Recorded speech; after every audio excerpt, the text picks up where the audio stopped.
Hello नमस्कार दोस्तों, कैसे हैं आप सभी। आई होप सभी अच्छे ही होंगे और आपकी तैयारी भी बहुत ही अच्छी चल रही होगी।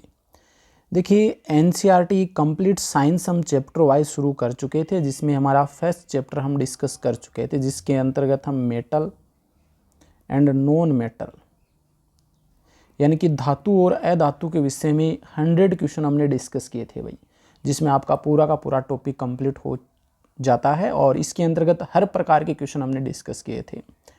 इसी प्रकार से जो हमारा सेकंड चैप्टर आता है वो है अम्ल और क्षार। वेरी वेरी इंपॉर्टेंट टॉपिक है भाई, यहाँ से 1 से 2 क्वेश्चन आपके हर एग्जाम में पूछे जाते हैं। एसिड और बेस, और इससे संबंधित 100 क्वेश्चन हम यहाँ पे करने वाले हैं। ये पार्ट फर्स्ट रहेगा। फर्स्ट पार्ट में हम 25 क्वेश्चन यानी कि करीबन 4 पार्ट हमारे रहने वाले हैं, जिसमें 25-25 क्वेश्चन करके 4 पार्ट में 100 क्वेश्चन हमारे कंप्लीट हो जाएंगे। इसमें आपको बता देता हूँ भाई, ये एनसीईआरटी पूरी की पूरी साइंस के अंदर एनसीईआरटी केमिस्ट्री है, जिसमें 9th और 10th क्लास के जो पूरा का पूरा आपको एनसीईआरटी में दे रखा उसका सार, और उसी से ये पूरे के पूरे क्वेश्चन तैयार किए गए हैं। एक बार अच्छे से देखेंगे ना तो ये टॉपिक आपका क्लियर हो जाएगा। इंडिया के अंदर जितने भी प्रतियोगी परीक्षाएं हैं उन सभी के लिए, जिनके सिलेबस में जनरल साइंस दे रखी है, उन सभी प्रतियोगी परीक्षाओं के लिए इम्पोर्टेंट है। जैसे सीईटी है, रेलवे है, एनटीपीसी का आगे एग्जाम होने वाला है, एसएससी है, रीट, एलडीसी, राजस्थान पुलिस, इस प्रकार के सभी एग्जाम के लिए बहुत ही ज़्यादा महत्वपूर्ण है भाई।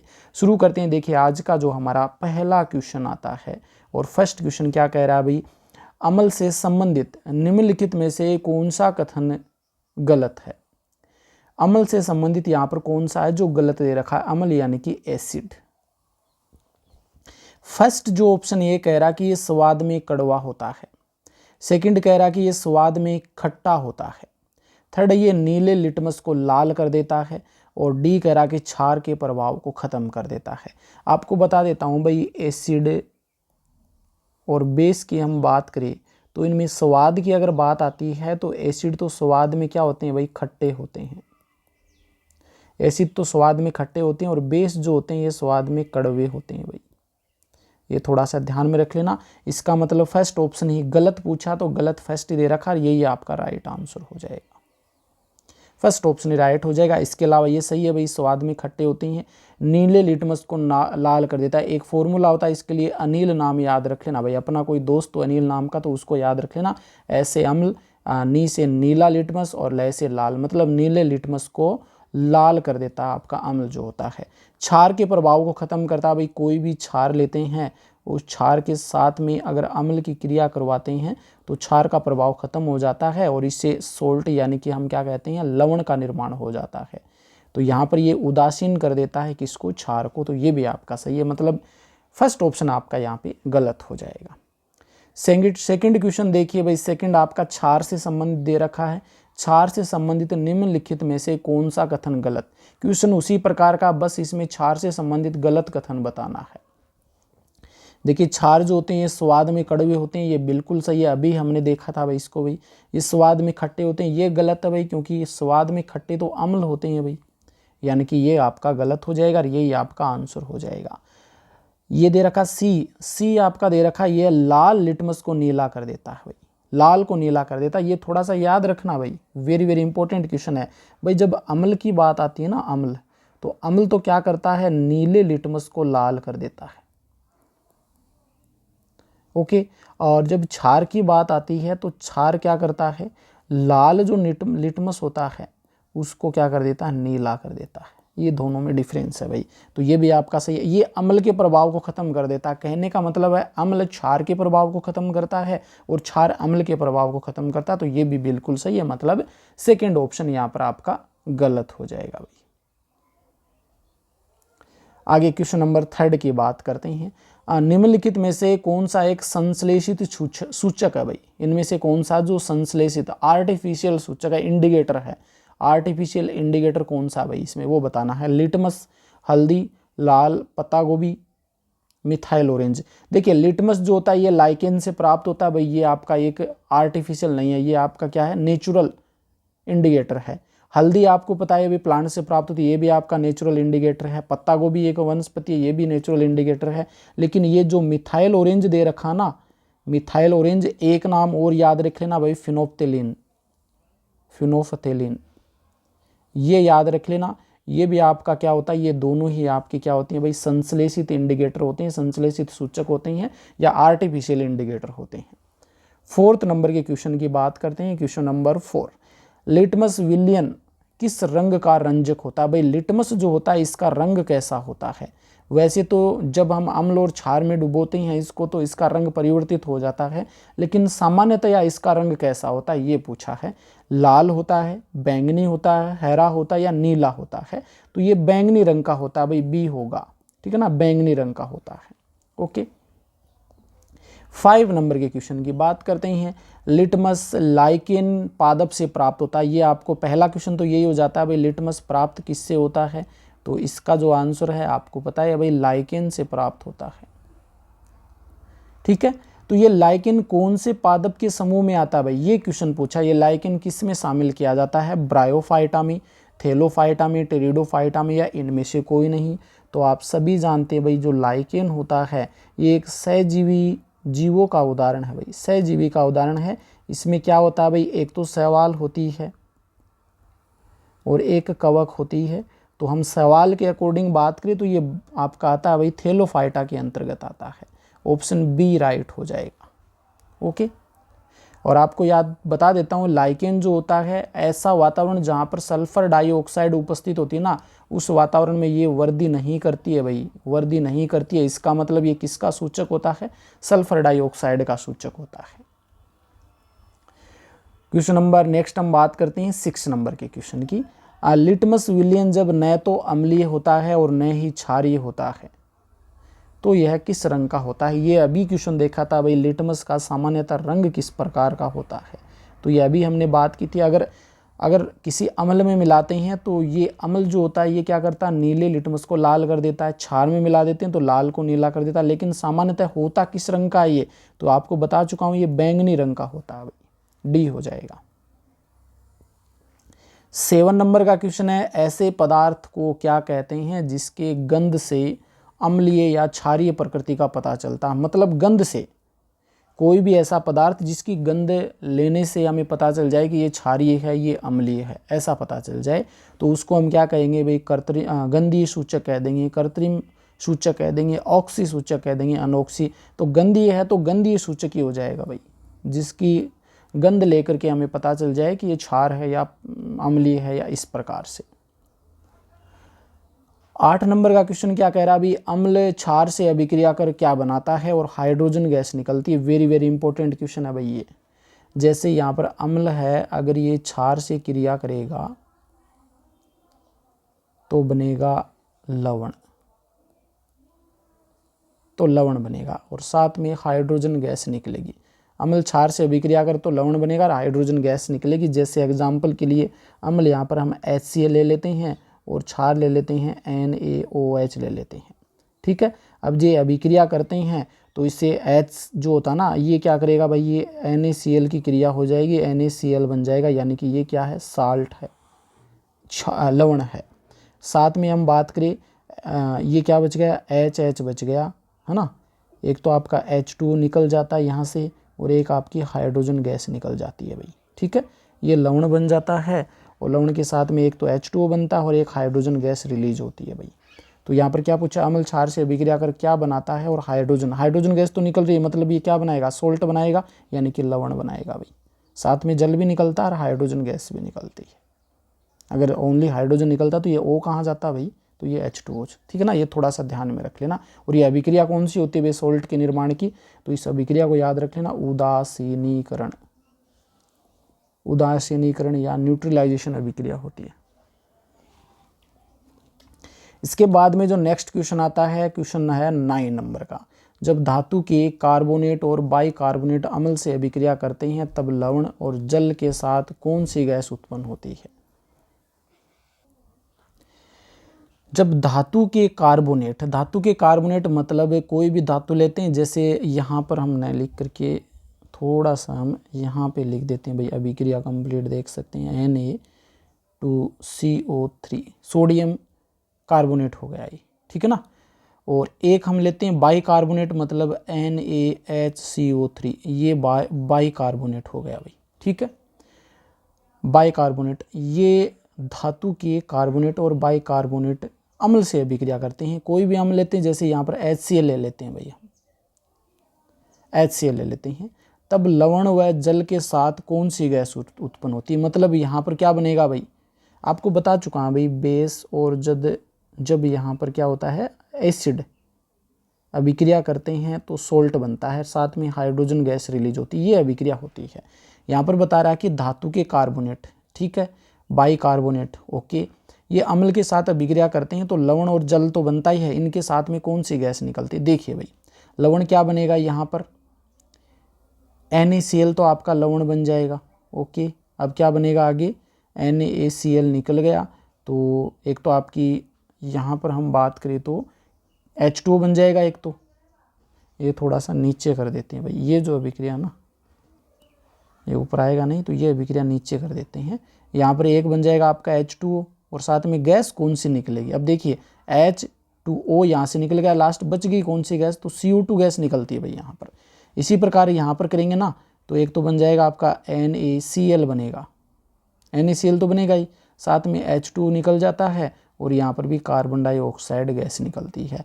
मतलब कौन सी गैस निकलेगी, दोनों ही जगह कार्बन डाइऑक्साइड, और कार्बन डाइऑक्साइड कहाँ दे रखा भाई, ऑप्शन सेकंड में दे रखा, यही आपका आंसर हो जाएगा। सीधा का सीधा क्वेश्चन है भाई, बस आपको थोड़ा सा समझने की जरूरत है, अभिक्रिया करनी तो आती है। 10 नंबर का क्वेश्चन कह रहा है कि चूने के पानी से कौन सी गैस प्रवाहित करने पर यह दूधिया रंग का हो जाता है। हम क्या करते हैं, CaOH का होल ट्वाइस, ये आपका चूने का पानी है, मतलब लिक्विड फॉर्म में है ये, तो चूने का पानी बोल सकते हैं इसको, है ना। CaOH का होल ट्वाइस कैल्शियम हाइड्रोक्साइड। अब इसमें हम CO2 गैस प्रवाहित कर देते हैं, CO2 गैस प्रवाहित कर दें तो क्या बनता है भाई यहाँ पर, तो ये अभिक्रिया करके क्या बना लेगा, एक तो CaCO3 कैल्शियम कार्बोनेट बना लेगा भाई, और जो सॉलिड अवस्था में होता है कैल्शियम कार्बोनेट बना लेगा, सॉलिड अवस्था में होता है। तो चूने के पानी से कौन सी गैस प्रवाहित करने पर यह दूधिया हो जाता है, तो यहाँ पर आप आंसर जो होगा आपका CO2 हो जाएगा भाई, ऑप्शन सी हो जाएगा, ठीक है ना, ये ध्यान में रख लेना। देखिए CaO का मतलब होता है कैल्शियम ऑक्साइड, जो कि बिना बुझा हुआ चूना कह देते हैं, ठीक है। इसके साथ में जब हम क्रिया करवाते हैं H2O की, तो ये बना लेता है भाई CaOH का होल ट्वाइस, जिसे बुझा हुआ चूना कह देते हैं या चूने का पानी कह देते हैं। अगर इसमें हम CO2 गैस प्रवाहित करते हैं तब आपका बन जाता है कैल्शियम कार्बोनेट, CaCO3 बन जाता है, ओके, जो दूधिया रंग का होता है, ठीक है। आगे चलिए भाई, क्वेश्चन नंबर 11 की बात करते हैं हम। 11 नंबर का क्वेश्चन क्या कहता है कि चूने के पानी से अत्यधिक मात्रा में CO2 गैस प्रवाहित करने पर क्या बनता है। भाई उसमें तो सामान्य लिखा था भाई, चूने की पानी के अंदर ये गैस प्रवाहित करते हैं तब ये बनता है, यहाँ पर लिखा अत्यधिक मात्रा में। अत्यधिक मात्रा में अगर ये गैस प्रवाहित करे तो क्या बनेगा, जैसे यहाँ पर हम क्या ले रहे हैं, CaOH का होल ट्वाइस, ये चूने का पानी हो गया, ठीक है। इसमें हम CO2 गैस प्रवाहित कर देते हैं, क्या बना, CaCO3 कैल्शियम कार्बोनेट बन गया, CaCO3 बन गया कैल्शियम कार्बोनेट, ओके। और इसकी मात्रा हम यहाँ पर बहुत ज़्यादा ले रहे हैं, इसका मतलब ये वाइट PPT तो बनता ही है, सफ़ेद रंग का अवक्षेप बन जाता है, ये PPT बनता है, सॉलिड बन प्राप्त होता है, सफ़ेद रंग का सॉलिड। लेकिन जब हम अक्षेष मात्रा में CO2 प्रवाहित करते हैं ना, तो ये बदल जाता है भाई CaHCO3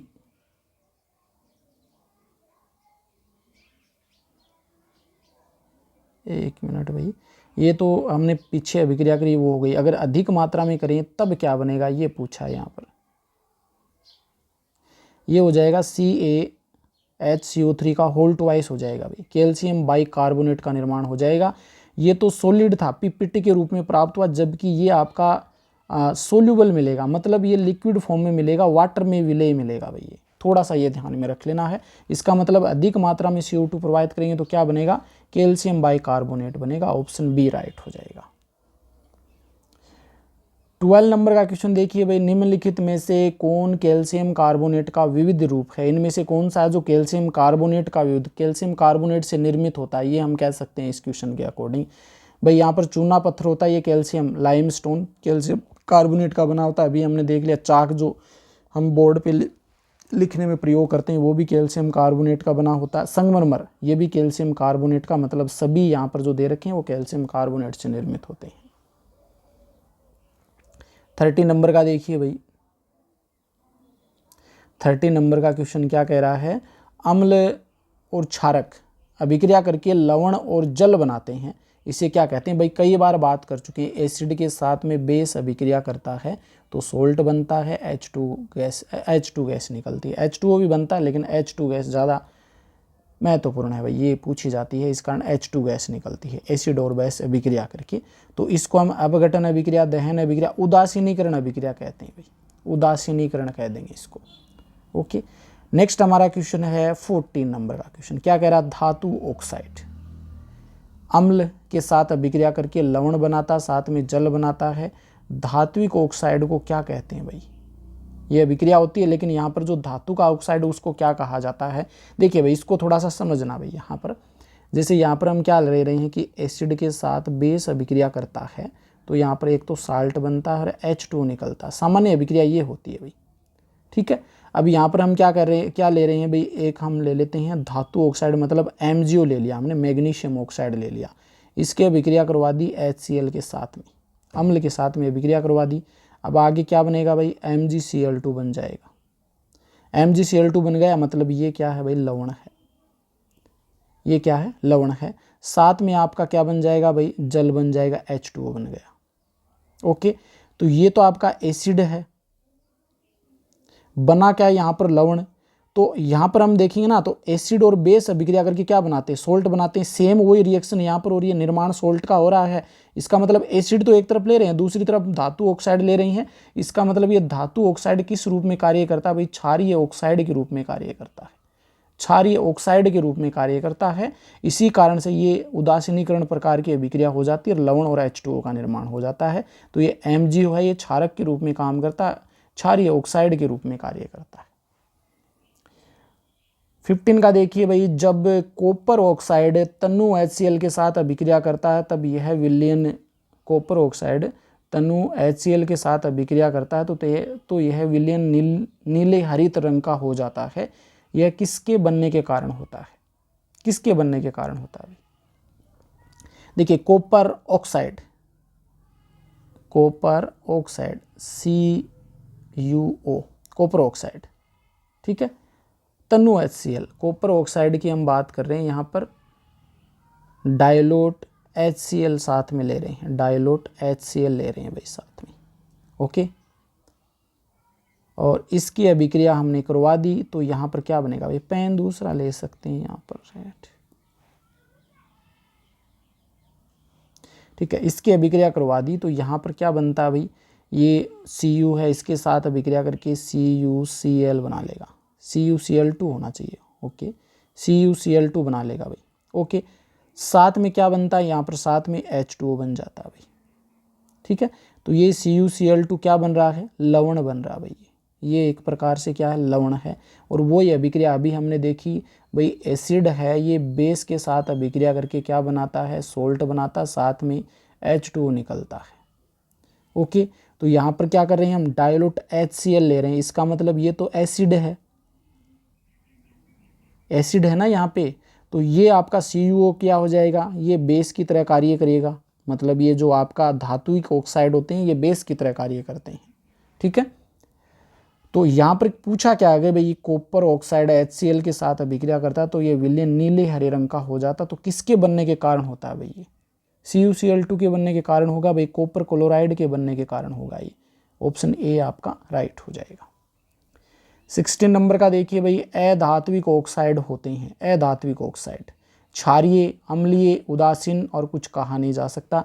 भाई हमने बात कर ली भाई धात्विक ऑक्साइड जो होते हैं, धात्विक ऑक्साइड इसकी तो हमने बात कर ली। धात्विक ऑक्साइड जो होते हैं ये तो आपकी क्या होते हैं भाई, क्षारीय होते हैं, क्षारीय या क्षारकीय प्रकृति के होते हैं। अब बात अधात्विक ऑक्साइड की आती है।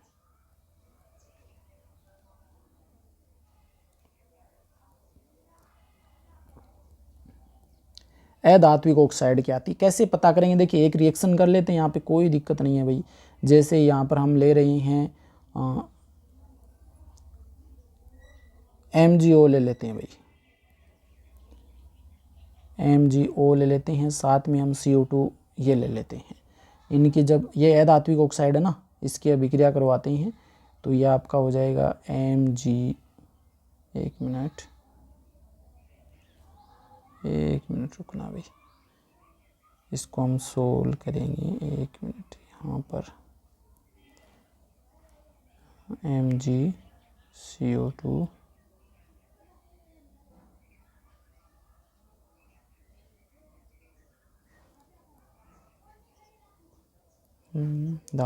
अधात्विक ऑक्साइड और कौन सा ले सकते हैं यहाँ पे अभिक्रिया के लिए,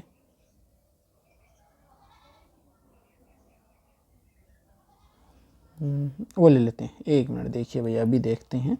यहाँ पर हम ले लेते हैं Na2O ले लेते हैं, ये भी धात्विक ऑक्साइड ही है ना। अब जब इसकी अभिक्रिया हम करवाते हैं सल्फर डाइऑक्साइड के साथ, सल्फर डाइऑक्साइड एक अधात्विक है, तो इसकी अभिक्रिया कराएंगे तो ये बन जाएगा Na2SO4, Na2SO4 बन जाएगा, एक मिनट, Na2SO4 बन जाएगा। और साथ में हम बात करें तो यहाँ पर क्या निकलेगी भाई, ऑक्सीजन, H2 तो बनेगा नहीं, यहाँ पर SO4 आ गया, Na2, ऑक्सीजन गैस रिलीज होगी भाई। यहाँ पर ऑक्सीजन तो नहीं होनी चाहिए, यानी H2 बनना चाहिए भाई। यहाँ पर जल भी लेना पड़ेगा साथ में, ऐसे तो अभिक्रिया नहीं होगी ना, साथ में हमें जल भी लेना पड़ सकता है और साथ में H2 निकल जाता है और ये आपका Na2SO4 बन जाता है, जो कि एक सोल्ट है भाई, है ना। तो यहाँ पर ये जो अधात्विक ऑक्साइड होते हैं ना, ये किस रूप में कार्य करते हैं, अम्लीय के रूप में कार्य करते हैं। बी हो जाएगा राइट आंसर।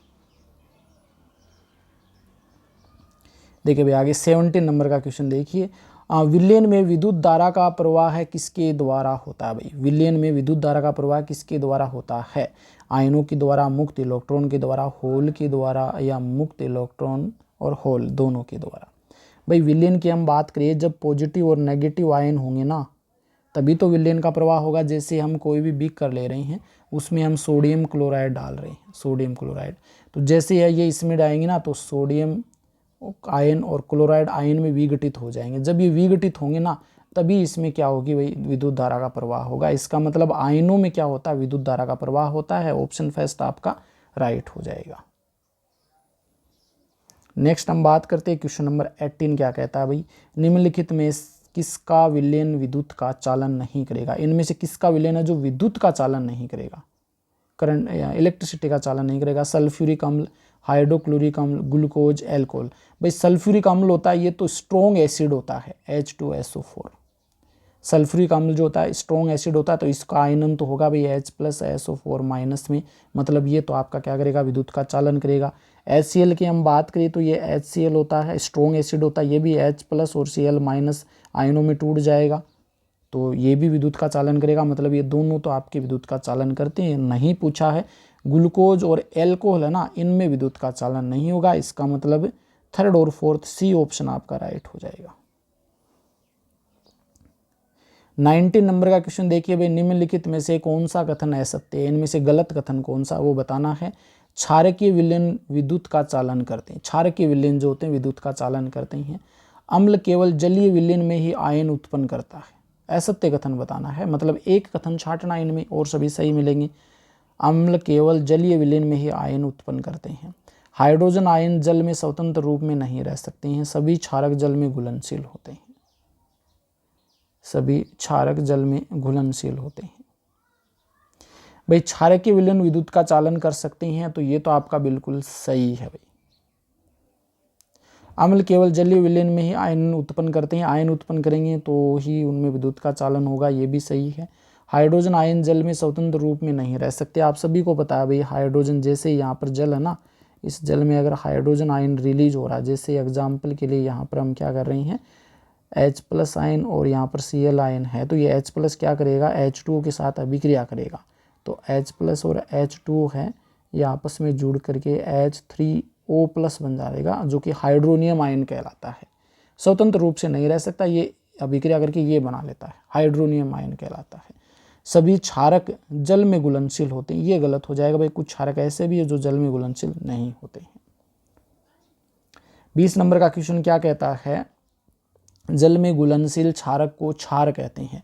भाई जो जल में घुलनशील क्षारक होता है वही आपका क्या कहलाता है, क्षारक कहलाता है, क्षार कहलाता है, एल्कलाई कहलाता है, यह क्षार होता है जल में घुलनशील। देखिए क्षारक का मतलब तो बेस होता है और क्षार का मतलब एल्कलाई हो जाएगा,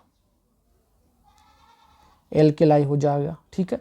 तो मतलब जो जल में घुलनशील होता है वही क्षार कहलाता है, जल में घुलनशील क्षारक ही क्षार कहलाता है। ये क्षार कैसा होता है भाई, स्पर्श में साबुन के जैसा होता है, स्वाद में कड़वा होता है, प्रकृति में संक्षारक होता है और उपयुक्त सभी, तो ये सभी हैं भाई, स्पर्श में साबुन जैसा, स्वाद में कड़वा और प्रकृति में संक्षारक। ऑप्शन डी हो जाएगा आपका राइट आंसर।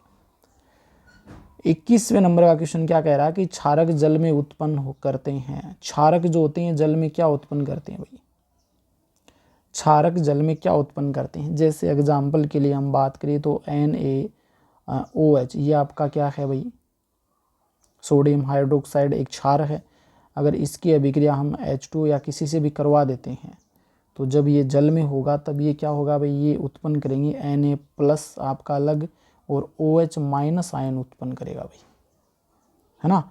ये OH- आयन उत्पन्न करेगा। यहाँ पर H2O जो होता है इसके साथ में ये H+ आयन जुड़ करके ये तो H3O+ बना लेगा, हाइड्रोनियम आयन, ठीक है ना।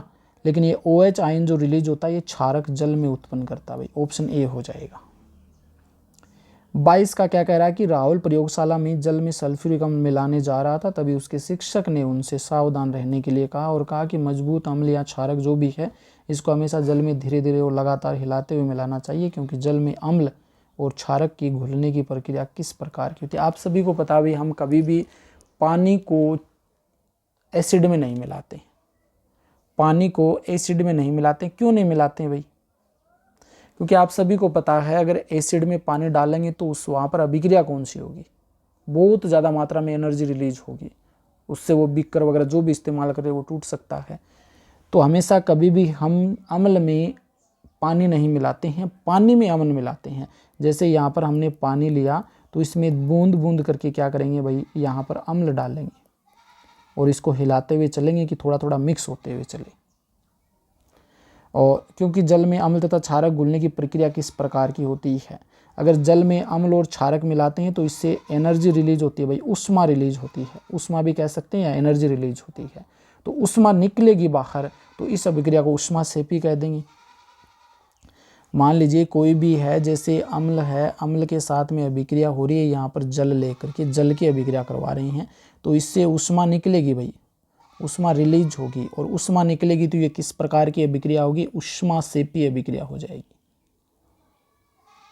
उष्मा सेपी अभिक्रिया होगी। उष्मा सेपी मतलब एक्जोथर्म, अंग्रेजी में इसको एक्जोथर्मिक कह देंगे भाई, एक्जोथर्मिक, ये भी याद रख लेना। और कई बार क्या होता है, किसी अभिक्रिया को कराने के लिए हमें ऊर्जा देनी पड़ती है तो वो उष्मा शोषी हो जाएगी, इसे हम एंडोथर्मिक कह देंगे भाई, एंडोथर्मिक, एंडोथर्मिक कह देंगे उसको। थोड़ा सा यहाँ पर समझ लेना, एक बार हम बात करें तो जैसे कोई भी यहाँ पर जल से भरा हुआ बीकर है, उसमें हम क्या करें, बूंद बूंद करके यहाँ पर HCl या HNO3 जो भी एसिड वो डालते हैं तो इससे एनर्जी रिलीज होगी, इसका मतलब ये उष्मा सेपी अभिक्रिया। 23वें नंबर का क्वेश्चन, जल में अम्ल या क्षारक मिलाने पर आयन की सांद्रता में प्रति इकाई आयतन में कमी हो जाती है, इस प्रक्रिया को क्या कहते हैं भाई। भाई कोई भी अम्ल है, उस अम्ल के अंदर हम क्या कर रहे हैं, जल डाल रहे हैं, उस अम्ल के अंदर ये अम्ल का बीकर भरा हुआ है, इसमें हम जल डाल रहे हैं। यहाँ पर पहले क्या था भाई, इसमें जल डाल रहे हैं, पहले यहाँ पर जो H+ आयन है,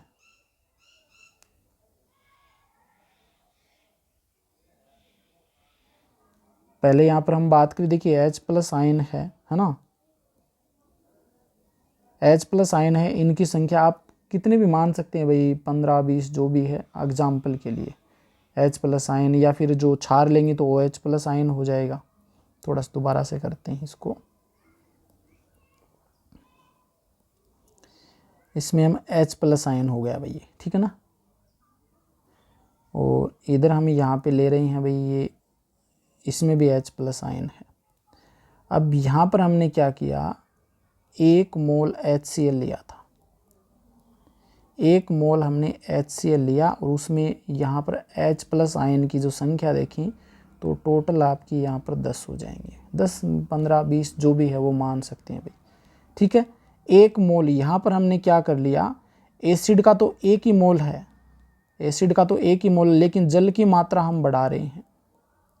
तो यहाँ पर जैसे H प्लस आयन की जो सांद्रता वो अधिक है, तो यहाँ पर जल मिलाएंगे तो आपका 1 मोल जो HCl हो ना वो थोड़ा सा वीक पड़ जाएगा, क्योंकि जल की मात्रा ज़्यादा हो जाएगी, मतलब यहाँ पर H प्लस आयन की जो है वो कमी हो जाएगी भाई। है तो उतनी है लेकिन इसकी तुलना के अंदर इसमें कमी हो जाएगी। इसका मतलब इसको हम क्या कह देंगे भाई, इस प्रक्रिया को तन्नुकरण कह देंगे भाई।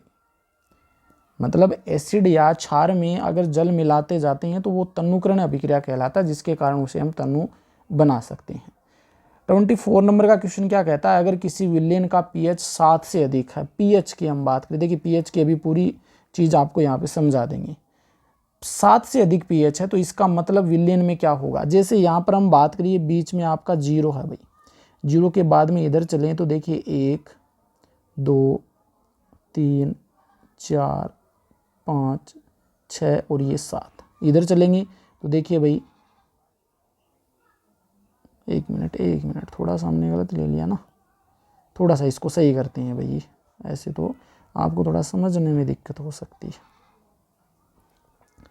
यहाँ से शुरू करते हैं, देखिए भाई वैसे करते तो बीच से हमेशा, लेकिन हम यहाँ से शुरू करते हैं, यहाँ से हम 0 ले लेते हैं, फिर है 1, 2, 3, 4, 5, 6 और ये 7 के बाद में 8, 9, 10, 11, 12, 13 और ये 14 तक लेते हैं।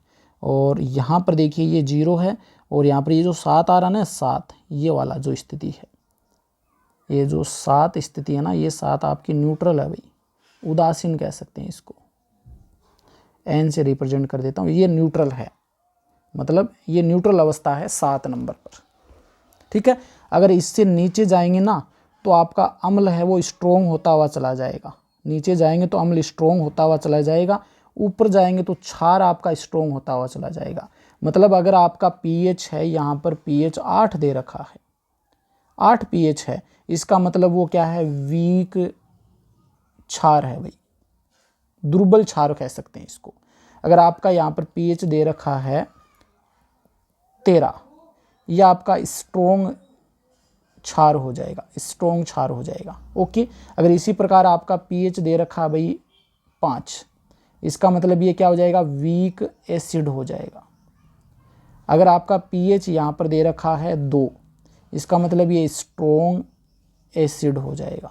तो ये चीज़ ध्यान में रख लें, मतलब यहाँ पर आएंगे ना ऊपर से नीचे, 7 से नीचे की तरफ, तो आपका जो एसिड है वो स्ट्रोंग होता हुआ चलेगा, और 7 से ऊपर जाएंगे तो आपका बेस है वो स्ट्रोंग होता हुआ चलेगा। अब क्वेश्चन में देखिए भाई, क्वेश्चन क्या कह रहा है, पीएच वो 7 से अधिक है,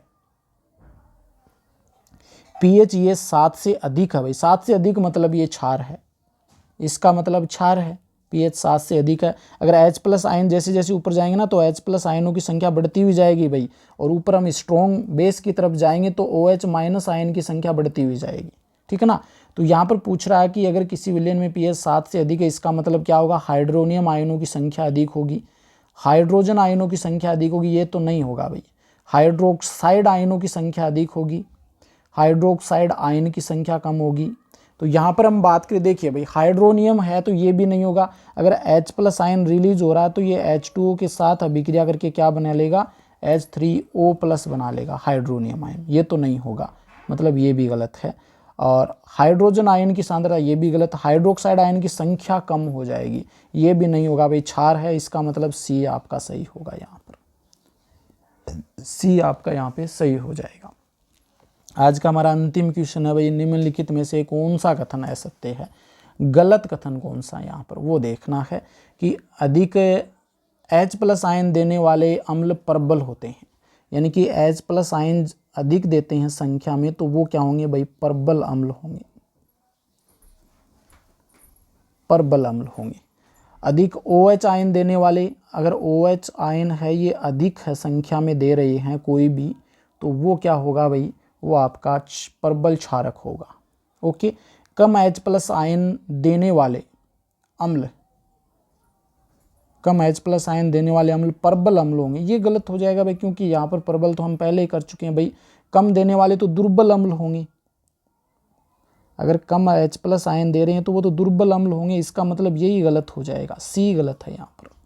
इसके बाद में कम OH आयन देने वाले क्षारक दुर्बल क्षारक हो जाएंगे, ये बिल्कुल सही है भाई। तो इस प्रकार से ये 25 क्वेश्चन हमने अम्ल और क्षार से संबंधित किए हैं भाई। इसी प्रकार से डेली हम 25 क्वेश्चन टॉपिक वाइज करते हुए चलेंगे। इस टॉपिक में 100 क्वेश्चन करने वाले हैं, तो आपका ये टॉपिक भी कंप्लीट हो जाएगा। ये क्लास कैसी लगी है कमेंट करके बताना, अच्छी लगी है तो शेयर कर दीजिए, वीडियो को लाइक कर दीजिए और चैनल पे नए हैं तो सब्सक्राइब कर दीजिए। धन्यवाद, थैंक यू।